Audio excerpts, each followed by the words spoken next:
Point of order पर हूँ।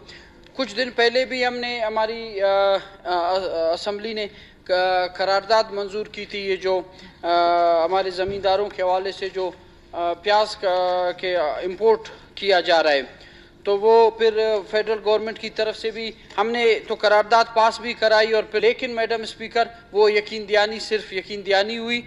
आज भी जब मैं इजलास में आ रहा था तो मुझे ज़मींदारों ने कहा कि वहाँ तोरखम बॉर्डर से पेशावर से वहाँ से भी प्याज आया है, हमारे यहाँ से भी टमाटर इंपोर्ट किया जा रहा है। तो ज़मींदारों का जैसे हमने कहा हमारा तो काम यही होता है कि रोना रोते हैं। मरकज़ का रवैया हमारे साथ बिल्कुल ठीक नहीं है। हमारे मसलों को, हमारे मसाइल को, हमारे मुश्किलात को बिल्कुल एड्रेस नहीं करते। जैसे कि हम पता नहीं हम वो बलूचिस्तान के लोग, बलूचिस्तान के ज़मींदार हम पता नहीं हचूत हैं, हम इंसान नहीं हैं। हमारी इस असम्बली से मैडम हम करारदादें पास कराइए, उस पर भी अमल दरामद नहीं किया जाता। और हमारा ज़मींदार पंजाब और सिंध के ज़मींदार की तरह नहीं होता है कि साल में 3-3, 4-4 फसल उठाता है। हमारा ज़मींदार पूरी साल मेहनत करता है और वापडा की मेहरबानियों से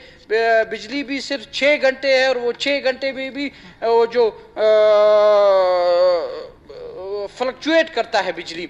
तो हमारे साथ ये वफाक का रवैया बिल्कुल ठीक नहीं है। हमारी गुजारिश है कि हम हमारे ज़मींदारों को हमें इस मुल्क का हिस्सा समझा जाए। ये हमारा भी मुल्क है। इस पर जितना किसी और का हक है, इतना बलूचिस्तान के लोगों का हक है, यहाँ के गरीब ज़मींदारों का हक है। तो चूंकि हमने यहाँ से करारदाद भी मंजूर कराई किया जा रहा है, हमारे ज़मींदारों के साथ ये नाइंसाफ़ी है, ये जुल्म है।